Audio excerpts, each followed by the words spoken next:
Last lecture तक हम लोगों ने प्रॉब्लम्स बेस्ड ऑन नंबर्स कर लिया था और मैंने 3E एक्सरसाइज का 27 क्वेश्चन तक बता दिया था कि कर सकते हो। अब जो नेक्स्ट टॉपिक है वो है problems based on edges.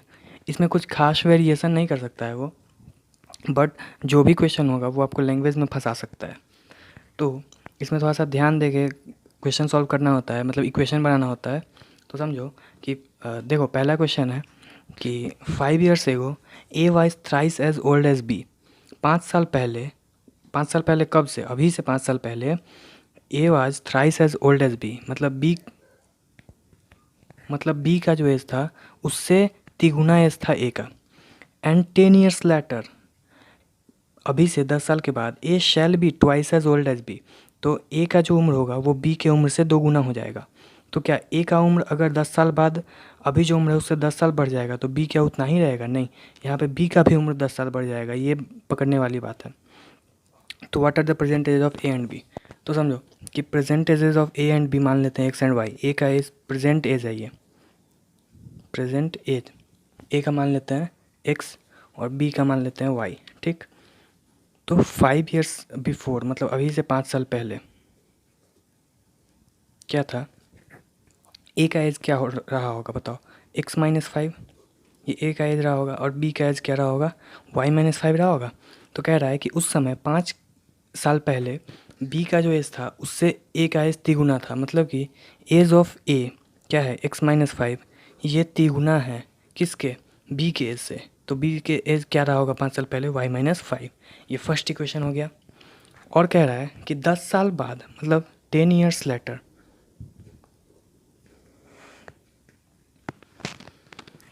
10 years letter जो ए का एज होगा वो बी के एज से 2 गुना हो जाएगा। तो 10 साल बाद ए का एज क्या होगा? X plus 10।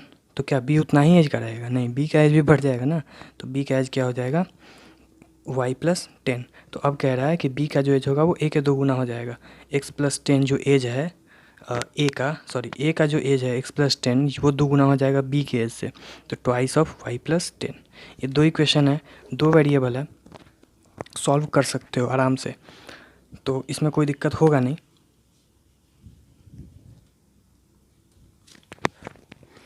और ये जो इक्वेशन सॉल्व कर लोगे तो देखना इसका आंसर आ जाएगा आपका। एक्स का वैल्यू आएगा 20 और वाई का वैल्यू आएगा 50। ठीक,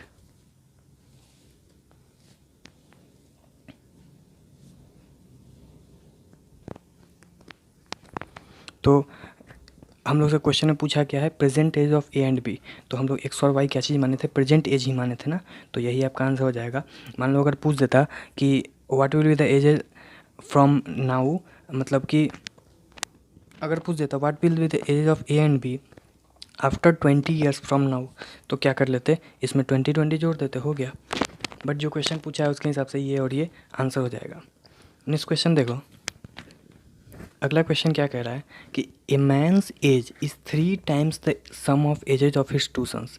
किसी आदमी का जो एज है वो है क्या चीज़ है? Sum of ages of his two sons. उसका जो 2 बेटा है उस दोनों का जो उम्र का जो सम होगा उसके बराबर है उसके पिता का सम। मान लो एक बेटा 5 साल का है, दूसरा बेटा 10 साल का है, तो पिता का एज क्या है? मतलब पॉसिबल नहीं है 15 साल। अच्छा, ऐसा अगर एक बेटा 15 का है, एक बेटा 10 का है, तो पिता का एज क्या है? 25 साल। ठीक है, तो समझो कि कह रहा है कि a man's age is 3 times the sum of age of his two son. ये क्लियर हो गया। आफ्टर 5 years, मतलब अभी से 5 साल बाद जो उसका एज होगा, मतलब जो फादर का एज होगा, will be twice the sum of his age of his two son. मतलब कि 5 साल बाद जो पिता का एज हो जाएगा इस क्या हो जाएगा? 30 हो जाएगा ना। और इन दोनों का भी तो एज बढ़ जाएगा, 20 हो जाएगा और ये 15 हो जाएगा। तो ये कह रहा है कि ये जो 30 है ये इन दोनों के सम का 2 गुना हो जाएगा। मतलब अभी तो है नहीं, बट ये हो जाएगा। क्वेश्चन के हिसाब से कर रहा है, मैं बस लैंग्वेज समझाना चाह रहा था। तो ये एग्जैक्टली आंसर नहीं है, तो ऐसा मत बोलना कि देखो यहाँ पे 30 है बट आपका नहीं आया। तो ये बस मैं लैंग्वेज समझा रहा था। तो लैंग्वेज समझ में आ गया होगा। तो find the age of man. तो समझ कि यहाँ पे एक्चुअली मैं 3 वेरिएबल लाने की कोशिश कर रहा था। अगर 3 कंडीशन दिया रहता तो वो आपसे दोनों बेटे का भी उम्र पूछ सकता था, क्योंकि मैंने बताया कि जितने वेरिएबल होंगे उतनों को सॉल्व करने के लिए कम से कम उतने इक्वेशन चाहिए। तो समझो कि अगर ऐसा करता कोई कि एक बेटे का सम एक्स मानता, दूसरे बेटे का सम वाई मानता, मतलब एज, एक बेटे का एज एक्स मानता, दूसरे बेटे का वाई मानता, और पिता का एज जो मानता वो जेड मान लेता कोई, तो सम ऑफ इन दोनों बेटा का सम क्या हो जाता, x प्लस वाई हो जाता। तो यहाँ पे हमारे कितने वेरिएबल आ गए, 1 2 3, बट कंडीशन यहाँ पे कितना दिया हुआ है, सिर्फ 2 कंडीशन दिया हुआ है। मतलब कि हम लोगों का यहाँ पे कुछ ना कुछ ट्रिक होगा जिससे हम लोग 3 वेरिएबल नहीं मान सकते हैं, क्योंकि मैंने बहुत स्टार्टिंग के लेक्चर में ही बताया था कि जितने वेरिएबल होंगे उसको सॉल्व करने के लिए कम से कम उतने वेरिएबल चाहिए होते हैं। तो यहाँ पे 3 वेरिएबल हो रहा है बट कंडीशन 2 ही दिया है। इसका क्या मतलब हुआ कि हम लोग क्या इस पूरे इक्वेशन को हर जगह देखो sum of ages of its son, sum of ages of its son करके यूज किया है ना। तो हम लोग क्या करेंगे, सम ऑफ एजेज ऑफ सन मान लेंगे, देखना एक्स मान लेंगे, ठीक है, यही मान लेंगे एक्स डायरेक्ट, कोई टेंशन वाली बात नहीं है कि let sum of age of son be x and sum age of father be y, ठीक है। ये दोनों प्रेजेंट एज है, ठीक, ऐसा लिख ही देना यहाँ पे कि let sum of present ages and present age of father, ठीक, ऐसा लिख लेना कि sum of present age of son be x and present age of father be Y. ऐसा क्यों किए हम लोग, क्योंकि यहाँ पे sum of ages of 2 sons करके ही सारा डेटा दिया हुआ था, इसलिए ऐसा कर लिया, हमारा काम बन जाएगा। और आंसर में तो सिर्फ देखो यही पूछा है कि find the age of man, तो हम लोगों का सिर्फ वाई निकाल लेंगे तो काम चल जाएगा।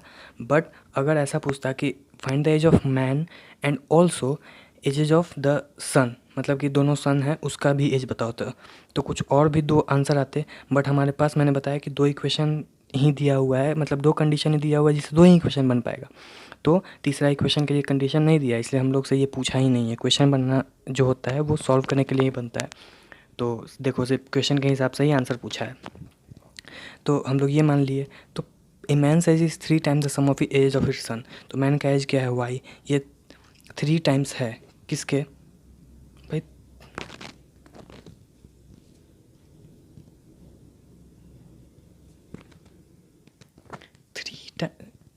3 टाइम्स है किसके, 3 टाइम्स है sum of ages of its son. तो सम सन का ये सम क्या है, एक्स है, ठीक। तो ये हुआ आपका फर्स्ट इक्वेशन। एक्चुअली यहाँ पे मैंने क्या किया था कि एज ऑफ फर्स्ट सन माना था 15, एज ऑफ सेकंड सन माना था 10। तो यहाँ पे मैंने सम ऑफ एज ही मैं पढ़ा था, इसलिए वहाँ पे थोड़ा कंफ्यूज हो गया था, इसलिए यहाँ पे 25 नहीं, यहाँ पे 75 होना चाहिए था, ठीक है, क्योंकि सम ऑफ एज है इसका 25। तो यहाँ पे मैंने ये बता दिया था कि सम ऑफ एजेज क्या हो जाएगा, ये 15 10 25 ही ले लिया था मैंने, बट यहाँ पे एक्चुअली में 3 गुना था। तो मैंने जो यहाँ पे 5 लिया था वो काम कर जाता, क्या होता 10 5 15 हो जाता। तो 15 का 3 गुना क्या होता, 45 साल हो जाता पिता का एज, ठीक है। तो वो डाटा सही था जो सबसे पहले मैंने लिया था एक तरह से, क्योंकि वो सूट कर रहा था यहाँ पे। तो छोड़ो, ये तो बस समझाने के लिए था, तो इसको भूल जाओ अब। तो देखो यहाँ पे फर्स्ट इक्वेशन बन गया कि जो पिता का एज है वो 3 गुना है दोनों के सन के एज के सम के। और कह रहा है कि आफ्टर 5 ईयर्स, 5 साल बाद, तो 5 साल बाद दोनों का एज बढ़ जाएगा। दोनों का एज बढ़ेगा कैसे, सोचो, दोनों का एज बढ़ेगा कैसे, फादर का एज क्या हो जाएगा, y+5 हो जाएगा। बट सोचो सन का एज क्या हो जाएगा, दोनों सन के सम क्या हो जाएगा, सम ऑफ एजेज ऑफ सन्स क्या हो जाएगा, x+5 होगा क्या, नहीं, x+5 नहीं होगा। क्यों नहीं होगा, क्योंकि सम ऑफ एजेज ऑफ सन में 2 बेटे का सम छुपा हुआ है। मान लो कि x क्या क्या इंक्लूड कर रहा है, एक बेटे का एज होगा, कुछ होगा a, दूसरे बेटे का भी कुछ एज होगा b। तो पहले बेटे का एज है a, तो दूसरे बेटे का एज है b, तो दोनों का सम इंक्लूड कर रहा है ना। तो 5 साल बाद ये बेटा भी तो 5 साल बड़ा हो जाएगा, तो a+5 हो जाएगा, और ये भी तो 5 साल बड़ा हो जाएगा ना, तो ये भी b+5 हो जाएगा। समझ रहे हो, यहाँ पे ये ट्रिक छुपा हुआ था। तो यही क्वेश्चन है कि आपको एज वाले प्रॉब्लम में थोड़ा सा ध्यान दे के समझना होता है कि क्वेश्चन क्या है। ज़्यादा वेरिएशन नहीं है, बट आपको वो क्वेश्चन में फंसा सकता है ट्रिक लगा के। तो ये क्वेश्चन दिखने में आसान था, बट यहाँ पे कॉन्सेप्ट छिपा हुआ था कि x+5 नहीं होगा, यहाँ पे x+10 होगा, क्योंकि ये जो x है वो सम है। सम कितने का है, 2 बेटे का है। तो 2 बेटे का अगर सम है तो दोनों बेटा ना बढ़ गया होगा, दोनों का उम्र तो बढ़ गया होगा 5-5 साल। तो 5-5 साल मिला के मतलब 10 साल बढ़ गया, ठीक है ना। ये बात समझ में आना चाहिए। अगर 3 बेटे का सम होता तो तीनों का एज बढ़ता, तो यहाँ पे 15 आता।